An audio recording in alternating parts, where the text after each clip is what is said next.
Ouais. Ok. Et toi alors, qu'est-ce que tu vends tes produits? C'est de la... Parce que là, on est venu faire du fromage, donc Oui. ce qui nous intéresse, c'est le fromage.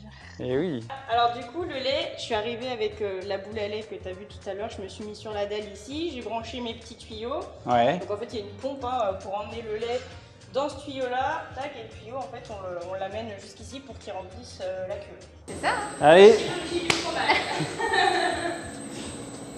Ah ouais, ça fait bizarre comme texture. Ça va ma coupe là? Ou je rebique un peu? Non mais c'est bien, ça va. Bon bah bienvenue dans cette vidéo à la ferme du Frêne avec Lucie qui fait du fromage de la tome de vache et que tu récupères à la ferme de Étienne qu'on a vu tout à l'heure ou que vous reverrez dans une autre vidéo, voilà. Et donc tu vas nous montrer un peu la ferme, l'histoire et qui tu es. Et voilà. Donc d'abord qui tu es, toi t'es... Lucie, mes anges. Et fille d'agriculteur. Fille d'agriculteur et petite fille d'agriculteur. Ça fait 5 générations qu'on a la ferme en fait. Ouais.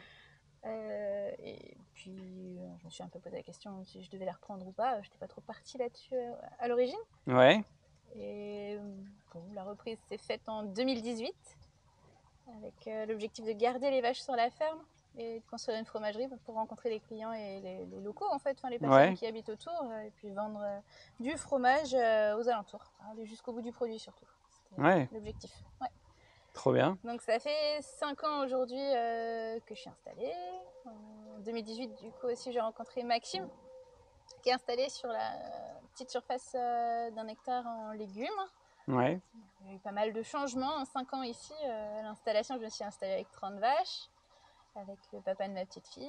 Et du coup, on s'est séparés et on a dû un peu modifier la ferme. J'ai arrêté de faire du lait l'année dernière avec les vaches. Ouais. Et j'ai vendu mon troupeau à Étienne et Mathieu, qui sont à la Caïtière, à 6 km d'ici. Et du coup, je récupère le lait chaud le matin pour le ramener à la ferme. Et après, on le transforme. Voilà. Donc nous, on se contente aujourd'hui avec Katie, qui est salariée à partir de qu'on voit là dans la fromagerie. septembre, c'est ça. Donc on se contente de faire le fromage et de le vendre, de le livrer, de faire toute la commercialisation qu'il y a autour de ce produit. Ouais. Ouais, donc là on est dans le corps de ferme, on voit que c'était la stabulation avant avec les vaches. Et ici, donc ce matin, le lait il est arrivé ici. Exactement. Avec le tank à lait, on appelle ça une... Ah bah c'est la boule à lait. La boule à lait qu'on appelle, voilà. Voilà. C'est ça, j'avais perdu le nom et du coup, Katie elle a vidé la boule à lait pour remplir la cuve pour faire des fromages là-bas. Exactement, oui. Donc là les clients ils arrivent. Ils arrivent par là. Ils s'arrêtent. Point de vente là. Ouais, on va passer au point. Ouais, donc on te retrouve le vendredi, c'est ça? Le vendredi ici, le samedi matin à Saumur, le mardi soir à la maison des associations au LUD pour court-circuit Biolude, qui est la petite association locale qui promet les agriculteurs bio du coin. On a pas mal de producteurs. Et puis on fait les livraisons aussi au Mans. Ouais. Ok. Et toi alors, qu'est-ce que tu vends tes produits? C'est de la... Parce que là on est venu faire du fromage, donc ce qui nous intéresse c'est le fromage. Et oui, on aime tous le fromage. Enfin, il y en a qui n'aiment pas le fromage, mais... Ah non, mais ça, on ne maîtrise pas tout. Hein. Ouais, alors ici, c'est surtout 2 fromages affinés. Enfin, pour l'instant, on a la tome et le samar. C'est des fromages pour la tome type montagne, type tome un peu classique. Et le samar plutôt typé 100 hectares. Et après, c'est des produits frais, donc fromage blanc, fromage à tartiner, du yaourt et de la faisselle. Là pour cet hiver, il y a de la raclette qui va sortir. Yes, chouette, trop bien. C'est un peu attendu parce que c'est trop bon. Beaucoup, ouais. Et puis le comté, alors comté, lui, on a un peu du mal à le maîtriser parce que il est très sensible aux températures aussi de la fromagerie. On n'a pas de climatisation dans la fromagerie, on aère avec les fenêtres et du coup, dès qu'il y a quelques degrés en trop, il commence à abuler et à faire une sorte d'emmental. Alors il est très bon aussi, mais c'est pas du comté. Ouais. Et voilà, il est plus difficile à maîtriser lui. Donc bah les mentales, ça doit cartonner. C'est très bon aussi, ouais. Mais du coup, ça... Je raffole des mentales. Hein. Parfait. J'en ai des stocks. Ah bah moi ça m'intéresse. Voilà. Et moi, ici, on vend tous ces fromages et aussi les légumes, donc de chez Maxime et de chez Brice. Bon là, il n'y a plus rien aujourd'hui parce qu'évidemment, la vente c'était vendredi. Oui, on est lundi. Et là, on est lundi, donc là, il n'y a plus rien. Ouais. Et tu vends de la bière aussi. Oui, c'était la bière Ah, qu'on avait pour la porte ouverte. Je la connais pas celle-là. Ah si, elle est trop bien. C'est la Piotre, elle est dans le Maine-et-Loire celle-ci. D'accord. Non, mais c'est bien d'avoir un marché à la ferme et de vendre des produits locaux autres. Ouais. Comme ça permet de diversifier, faire que les gens ne viennent pas que pour quelques produits. Oui. C'est intéressant aussi de toujours promouvoir les choses qui se font dans le coin des collègues aussi. Ouais, mais moi avec Génération Locale, c'est ce que je veux mettre en avant, les centres de producteurs, mais avec local.bio, vendre que les gens voient les produits, les prix, commandent en ligne et limite réservent, que ce soit du e-drive et que la commande soit prête et qu'ils repartent en 2 minutes sans perdre de temps, quoi. Parce qu'aujourd'hui, ce que les gens recherchent, c'est pas perdre de temps. C'est pour ça qu'ils vont dans les supermarchés. C'est ça. Donc là, on va aller voir la fabrication de fromage. C'est parti, on va voir Katie. Allez, je suis avec Katie dans la fromagerie, c'est ça? C'est ça. Alors du coup, le lait, je suis arrivée avec la boule à lait que tu as vue tout à l'heure. Je me suis mis sur la dalle ici, j'ai branché mes petits tuyaux. Ouais. Donc en fait, il y a une pompe pour emmener le lait dans ce tuyau-là. Tac, et le tuyau, en fait, on l'amène jusqu'ici pour qu'il remplisse la cuve. Ok. Donc il y avait 600 litres, j'en ai retiré un peu pour pouvoir faire le fromage blanc et les yaourts. Donc là, on est à 550 litres. Après ça, j'ai mis la présure. Donc il y a eu un temps d'attente et le lait liquide, il est devenu un peu plus gélifié. Et du coup là, ça va être le moment de décailler, de couper le cahier. Et bah du coup, on va pouvoir faire le test de savoir si c'est bon. Donc en fait, je sais pas si ça se voit bien, mais moi je sais que ça se décolle déjà un petit peu sur les parois là-bas, ça se voit peut-être mieux. Pour savoir si c'est bon, il y a un test aussi, tu mets ta main à plat comme ça. Voilà, ça a pris toute la surface de on voit que c'est un peu gélifié. Voilà, et après je mets les doigts comme ça, puis je fais un... Hop, on voit que c'est...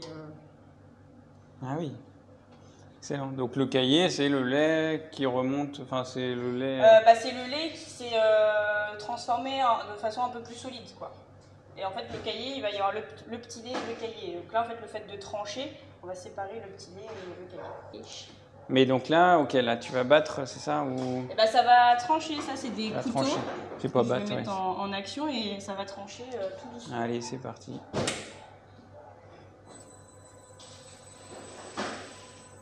J'y vais petit à petit et après il faudra aller un peu plus rapidement afin d'avoir des tout petits grains de cahier. Je vais pouvoir aller un peu plus vite. Là, on voit que ça fait des petits plis, on voit que c'est un peu plus... Ouais. Donc là, tu accélères. Ouais. On voit il reste encore des gros morceaux. Cette cuve-là, elle ne fait pas forcément des coupes très homogènes, donc j'ai un tranche-cahier manuel pour finir si vraiment il reste encore des trop gros morceaux. Excellent. Et donc là, on arrive à voir les morceaux de cahier et le petit lait jaune. En fait, les morceaux de cahier flottent dans le petit lait. Ok.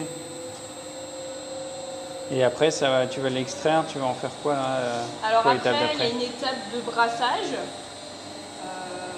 pendant un petit moment. Et puis après, je vais enlever un peu de petit lait et rajouter de l'eau qu'on a fait bouillir pour faire ce qu'on appelle un délactosage. Lucie t'expliquera mieux que moi, mais ça permet d'avoir une pâte de fromage plus souple. Parce que des fois, la tome, elle a tendance à avoir une pâte un peu trop dure. Il y a des clients qui trouvent ça un peu trop dur. Et pour avoir quelque chose de plus moelleux, et on fait un délactosage. On en fait 2 même. Ok. Donc là, c'est bon, le grain, il est pas trop mal. Et donc là, on va partir sur un brassage à vitesse moyenne. Hop. Pendant 15-20 minutes. Et puis après, on va faire le délactosage. Donc là, c'est le conditionnement. Là, on passe pour faire la mise en seau, la mise en pot, des choses comme ça. Ouais. Là, on a notre chambre froide où on stocke nos yaourts, les fromages, les laits en attente et tout ça. Ouais. Lait en attente que l'on va transformer, bien sûr, en yaourt. Bien sûr. Ah. Et ça, la cave, elle est en travaux en ce moment, parce que là, on a notre ancienne cave. Et, on a notre nouvelle cave ici. Et ça s'est fait un peu rapidement le transfert des fromages. Mais voilà. Ah, trop bien. On a notre nouvelle cave, mais en travaux. Voilà. Donc on a un peu de fil qui se promène. Et voilà, ça permet de stocker les fromages de manière classique. 13 degrés avec un paquet de moisissures. Et puis on vient en prendre soin ici. C'est du lait qu'on a pris de ce matin. Ouais, Et, alors comment on fait le fromage blanc? On met des ferments lactiques, on met de la présure et on le laisse cailler pendant 20 heures à température, à 20 degrés. Ah, ok. Voilà. Donc là, celui-là aussi, il faut être patient. Il faut tout le temps être patient. Ah bah oui, oui. Oui. Et demain matin, on reviendra à 7 heures pour décailler les seaux. C'est-à-dire qu'on va prendre l'ensemble du seau qu'on aura figé et on va le mettre dans des caisses pour égoutter notre fromage blanc. Après, on va le lisser avec un mixeur. Enfin, on va le brasser, le lisser, le mixer. Voilà. Ok. Et le mettre en pot. Donc là, c'est de la présure que tu La présure, exactement. Ouais. achètes, hein, que tu récupères pas des anciens de production. Enfin, Ah, ça, c'est pas possible. Ouais. C'est une enzyme, en fait, la présure. Donc, Ouais. en fait, c'est une enzyme qui est présente naturellement dans la caillette du veau.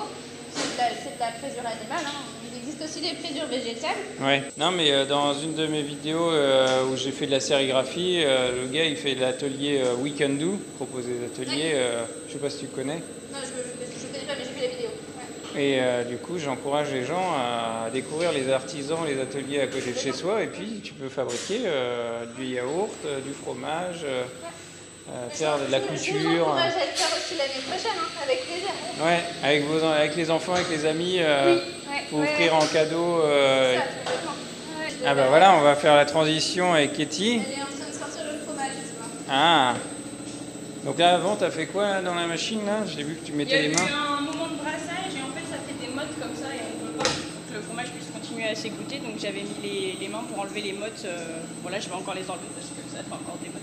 En fait, ça prend tout de suite la forme du contenant, c'est très malléable. Ok. Et ça prend rapidement la forme du contenant. Donc là, on fait 30 litres de yaourt pour aujourd'hui.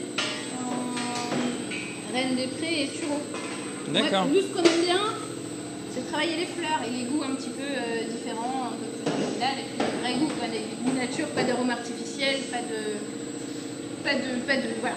Surtout, pas de fausses saveurs. Ouais, parce que j'ai pris du sureau chez Claire. Il vient Ouais, d'ici. de chez Là, Claire. il vient de chez Claire. Ouais, ouais. Et elle m'a dit c'est la vanille d'ici quoi en fait. C'est des produits qu'on a localement et qui, moi, pour l'intérêt que j'en ai pour le mettre dans le yaourt, c'est aussi le stockage.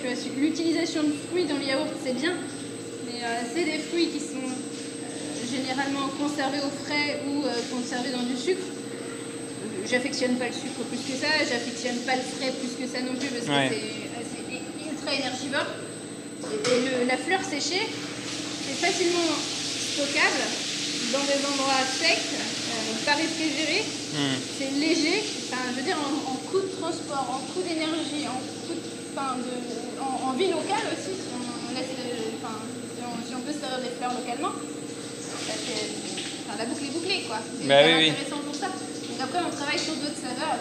Ce week-end, la semaine dernière, j'essayais d'infuser des sauges cassis, des sauges ananas, du tagetes limonis, un petit goût de passion. Enfin, c'est hyper intéressant et on peut utiliser ce genre de choses dans le yaourt. Voilà. Ça donne des goûts différents. Et vrai, ouais. Voilà. Et pour faire tes tests, tu fais des tests utilisateurs? Tu fais des demandes à tes clients ou c'est toi qui dis tiens je vais tester ça? Ou c'est tes clients qui te demandent? Il y a des gens qui nous induisent un peu, qui nous mettent un peu sur la ligne aussi. Oh là là, on a goûté un yaourt à la verveine, c'est super bon, faut que vous fassiez des yaourts à la verveine. Essayons le yaourt à la verveine, pourquoi pas? Le yaourt au citron, c'est trop bon. Allez, des bons points. Ouais, citron, ça doit être pas mal ça. À force de causer avec les clients, on arrive aussi quand même à avoir des idées et puis en suivant aussi l'actualité et puis des personnes qui travaillent aussi de la même manière. Moi, je suis beaucoup 2 ou 3 laiteries urbaines. C'est la laiterie de Paris, porte le même nom que toi d'ailleurs, c'est monsieur Pierre Coulon. Un monsieur qui transforme en plein centre de Paris. Ah oui. Et il est super. Enfin, c'est un formateur qui a des envies de nouveautés et puis qui fait goûter des nouvelles choses. C'est super intéressant.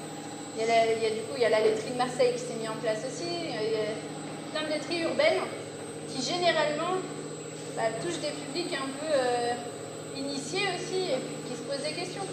Enfin, qui cherchent des goûts, qui cherchent des choses intéressantes. Des fois, c'est nécessaire. Ça fait un peu gant chirurgie. Bah, c'est ça. Hein. Allez. Chirurgie du fromage. Ah ouais, ça fait bizarre comme texture. Donc là, vous faire ça, il faut le malaxer pour... Bah, s'il y a du mode, t'enlèves les modes et l'idée c'est que le grain de moutarde, bah, il se retrouve partout dans toute la quantité de cahiers, que ce soit... Que ce soit homogène, ouais. Parce qu'on ne veut pas un fromage avec une partie moutarde et une partie sans moutarde. Ouais. Est-ce que tu veux mouler? Ah ouais, je veux bien mouler. Alors il faut que tu prennes la pelle. Ici. La pelle, c'est parti, je fais déjà. Oui, une quantité à peu près... Bah là, du coup, comme ceux-là, je les ai pas remplis, je peux mettre une pelle entière dans ceux-là. Comme ça ou plus? Ouais.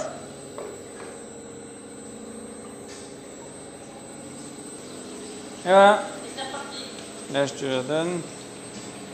Ah, tu pèses. Pourquoi faut peser là? Parce que j'ai pesé une quantité de moutarde pour une quantité de fromage. C'est pas que ce soit trop fort ou pas assez fort. D'accord. Pas qu'il y en ait assez, quoi. Très bien. Bon, tu vois, ça c'est un atelier fromage qu'on peut avoir sur We Can Do. Hein. Ça pourrait. Hein. Tu pourrais. Hein. Ouais. Que je fasse Allez, les deux presses sont en place. On a fini les fromages, on a commencé à laver. Lucie est à la plonge. Allez, zou. Zou, fin de la vidéo. Allez, salut!